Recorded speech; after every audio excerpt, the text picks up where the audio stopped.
अपक्ष किंवा लहान पक्षातील एखादा मुख्यमंत्री होऊ शकतो, बच्चू कडू यांचा दावा. विधानसभा निवडणुकीसाठी मतदानाची प्रक्रिया पार पडली असून आता 23 नोव्हेंबरला निकाल लागणार आहे. या निकालाकडे राज्यातील जनतेचे लक्ष लागले असून सत्तेत कोण बसणार आहे याचे चित्र मतमोजणीनंतर स्पष्ट होणार आहे. दरम्यान आता प्रहार संघटनेचे प्रमुख बच्चू कडू यांनी राज्यात लहान पक्ष सत्तेत येईल असे वक्तव्य केले आहे. तसेच अपक्ष किंवा लहान पक्षातील एखादा मुख्यमंत्री होऊ शकतो असा दावाही त्यांनी केला.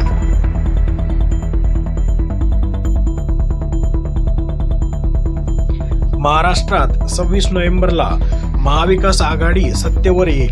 160 ते 165 जागा जिंकू, संजय राऊत यांचा ठाम विश्वास. विधानसभेचे मतदान पार पडल्यानंतर जाहीर झालेल्या एक्झिट पोलमध्ये महायुतीला सर्वाधिक जागा मिळतील असा अंदाज व्यक्त केला आहे. मात्र शिवसेना नेते खासदार संजय राऊत यांनी एक्झिट पोलचे अंदाज फेटाळून लावले आहेत. एक्झिट पोल म्हणजे भारतीय जनता पक्ष आणि शिंदे गट यांचे फार मोठे षडयंत्र आहे, त्यावर कोणी विश्वास ठेवू नये असेही ते म्हणाले. हिंदुस्थानात अदानींना अटक होऊ शकत नाही, मोदी पूर्णपणे त्यांच्या कंट्रोलमध्ये आहेत, राहुल गांधींनी तोफ डागली. भाजपला मिळणारा सगळा निधी हा अदानीकडून येतो. भाजपचे आर्थिक व्यवहार त्यांच्याच हातात आहेत. पंतप्रधानांनी ठरवलं तर ते अदानीवर कुठल्याही प्रकारची कारवाई करू शकत नाहीत, कारण मोदी पूर्णपणे अदानीच्या कंट्रोलमध्ये आहेत. अशा शब्दात लोकसभेतील विरोधी पक्षनेते राहुल गांधी यांनी 2000 कोटीच्या लाच प्रकरणावरून पंतप्रधान नरेंद्र मोदी यांच्यावर तोफ डागली. अमेरिकेत अदानी विरुद्ध अटक वॉरंट, कंत्राट मिळण्यासाठी 2000 कोटीची लाच दिल्याचा गुन्हा दाखल, बाजार कोसळला. मुंबई महाराष्ट्रासह अख्खा देश लुटण्याचे उद्योग करणाऱ्या उद्योजक अदानींना गुरुवारी अमेरिकेतील कोर्टाने वॉन्टेड आरोपी ठरवून अटक वॉरंट जारी केले. अदानींनी हिंदुस्थानात सोलर एनर्जी प्रकल्प उभारण्याच्या नावाखाली अमेरिकेतील गुंतवणूकदाराकडून तब्बल 25,000 कोटी रुपये उकळले. तसेच सोलर एनर्जीचे कंत्राट मिळवण्यासाठी हिंदुस्थानातील सरकारी अधिकाऱ्यांना 2,236 कोटी लाच दिल्याचा आरोप आहे. या आरोपाखाली भंडाफोड झाल्यानंतर अमेरिका हिंदुस्थानासह जगभरात खळबळ उडाली आहे.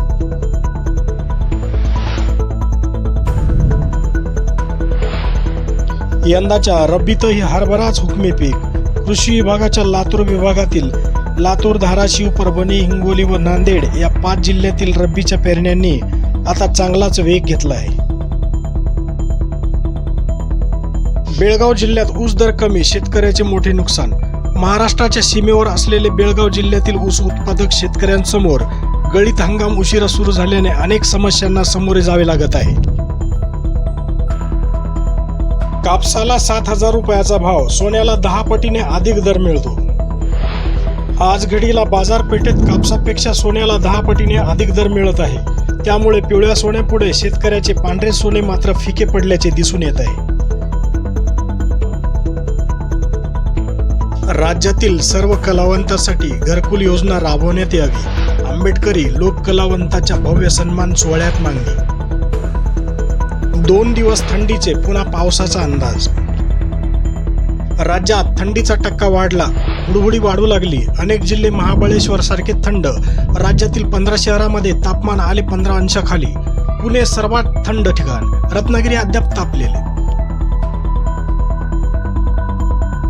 KYC नाही म्हणून खाते फ्रीज करू नका, RBIने सर्व बँकांना खडसावले. ज्या बँक खात्यात सरकारी योजनांच्या थेट लाभाचे पैसे हस्तांतरित होतात त्या खात्याची KYC नसली तरी ती खाती गोठवू नका, असे निर्देश भारतीय रिझर्व्ह बँकेने बँकांना दिले आहे. KYC न होण्यास बँका जबाबदार राहणार.